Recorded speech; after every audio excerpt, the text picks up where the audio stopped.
Hola chicos y chicas, espero se encuentren bien. Esta semana en el taller de robótica vamos a ver una clase sobre vehículos autónomos. Bueno, yo sé que cuando uno dice vehículos autónomos, lo primero que se les puede venir a la mente es un vehículo Tesla como el que tenemos aquí en medio, este Cybertruck. Pero un vehículo autónomo también se puede ver como este robot que tenemos a la izquierda o como este perrito que tenemos a la derecha. Dado que un vehículo autónomo es un vehículo capaz de conducir por sí solo sin necesidad de una persona que lo controle directamente. ¿Y cómo el vehículo logra manejarse, cómo logra entender qué es lo que está pasando en el ambiente? Esto lo hace a través de sensores.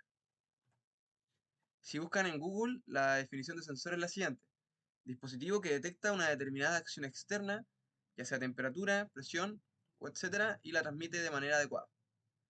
En este caso, aquí tenemos un sensor de temperatura que vamos a ocupar más adelante. Tenemos un sensor de ultrasonido, con el cual hemos medido ya la distancia. Tenemos un sensor de humedad y un sensor de gas. Y como estos existen un montón más que podemos utilizar. Pero en este caso, para el vehículo autónomo de esta clase, ocuparemos dos. El primero es el sensor de obstáculos por infrarrojo. Este tiene un costo de 223 pesos a través de AliExpress, no es nada caro. Tiene tres pines, la señal, el negativo y el positivo, y este funciona, como dice su nombre, a través de infrarrojo. Este sensor lo que nos va a decir es si es que hay o no hay un obstáculo enfrente. Es decir, es un sensor digital, ya que solo nos dice sí o no. Cuando detecte un obstáculo, el sensor va a marcar un low, un cero, y cuando el camino esté libre va a marcar un high. ¿Ok? Ahora veremos el código de este sensor. Bueno, aquí tenemos el código que se llama sensor de obstáculo infrarrojo. En la primera línea lo que hacemos es declarar en qué pin de la SP32 vamos a conectar el sensor, en este caso en el 23. Luego pasamos al setup, donde iniciamos, perdón, el monitor serial y el pin del sensor lo configuramos como input. ¿Por qué como un input? Porque el sensor manda una señal al Arduino, o sea, el sensor lee una situación externa y la envía hacia el Arduino, por eso es un input, entra información. Luego pasamos al void loop, en el que la primera línea tenemos esta variable que se llama estado sensor, que es un digital read del sensor de infrarrojo. Ojo, es digital y no analog, porque es una señal digital como les decía antes. Hay o no hay objeto, no dónde está o cómo está, solo es hay o no hay. Luego pasamos al if. Si el estado del sensor es low, significa que hay un obstáculo detectado. Entonces va a imprimir obstáculo detectado. De lo contrario, o sea, si no hay ningún obstáculo, si es un high, va a escribir camino libre. Yo ya tengo este código cargado, así que abro el monitor serial, ya está abierto acá abajito. Como pueden ver, aquí tengo el sensor. Si acerco la mano, obstáculo detectado. Si lo saco, camino libre. Esta parte es importante porque, bueno, este sensor funciona con infrarrojo. Entonces, es decir, luz. Lo que significa que según la luz que hay en la sala, se puede ver afectada la medición del sensor. Y si se fijan en la parte de ahí, tiene un potenciómetro igual al que tenía el monitor LCD. Este potenciómetro se ocupa para calibrarlo. Entonces, según si las mediciones no son las que debiesen, ustedes tienen que con un desatornillador ajustar el potenciómetro hasta que mida como corresponde. ¿Ok? Luego pasaremos al segundo código, que es el que tenemos por aquí. Autofreno. Ahora lo vamos a explicar. Este código es básicamente el mismo con el que trabajamos en la última clase, el código para mover el auto, solo que agregamos las cosas, las variables, lo relacionamos al sensor de infrarrojo. El servo está conectado en el pin 12, el servo izquierdo, el servo derecho en el pin 13 y el sensor en el pin número 23. Luego volvemos a configurar el sensor como input, declaramos que vamos a tener un motor servo izquierdo, un motor servo derecho y pasamos al void loop. El loop, recuerden, es lo que ocurre en ciclos, en bucle.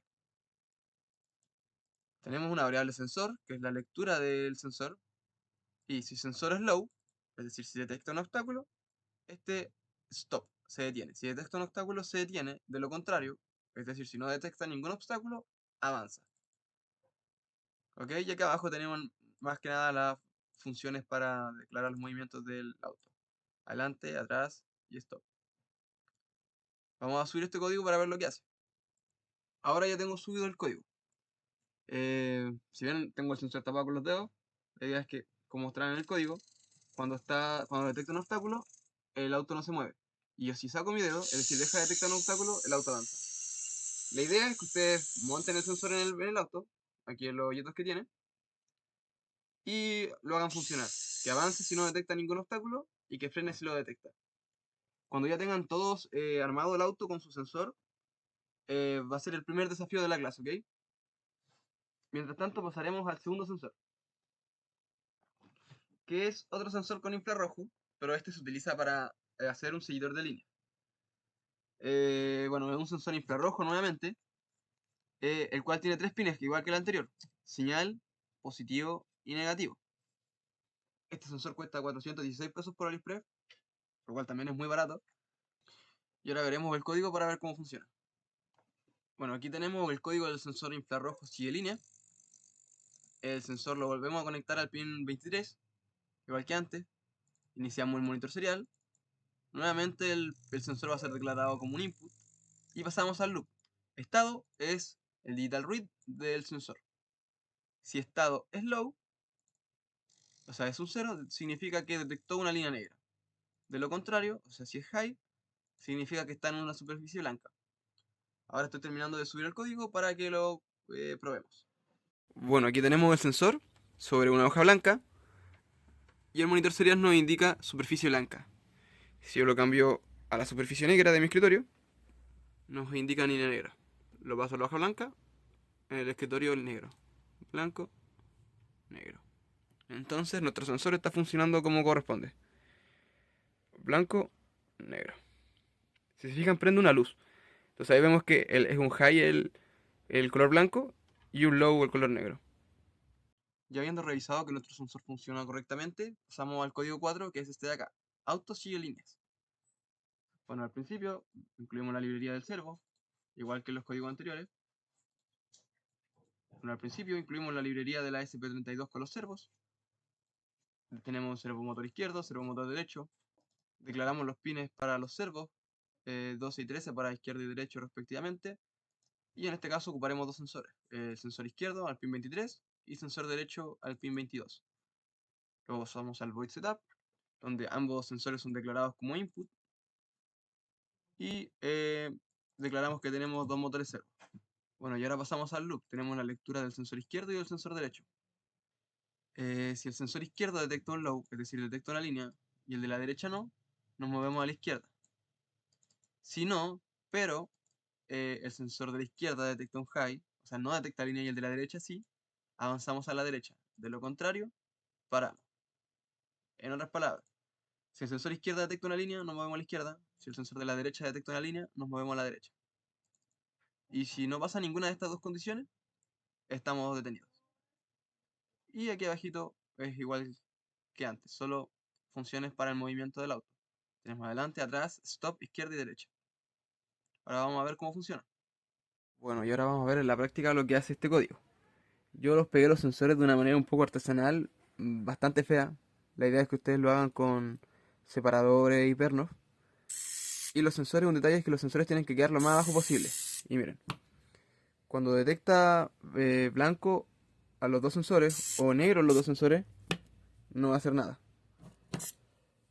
Pero si el sensor izquierdo detecta la línea negra, se va a enderezar y va a poner la línea negra en medio. Lo mismo con el sensor derecho. Entonces va a tender a dejar la línea negra en medio. Cuando ya ninguno de los dos sensores detecte la línea negra, se va a detener. ¿Ok? Entonces, en otras palabras, lo que hace este código es como tener la línea negra en medio. Bueno, ya habiendo todos implementado el código, les plantearemos el segundo desafío. La idea es que al final del día ustedes puedan hacer un seguidor de líneas como este. ¿Ok? Que no se salga de la línea y que al encontrar una línea horizontal se detenga. Eso, chicos.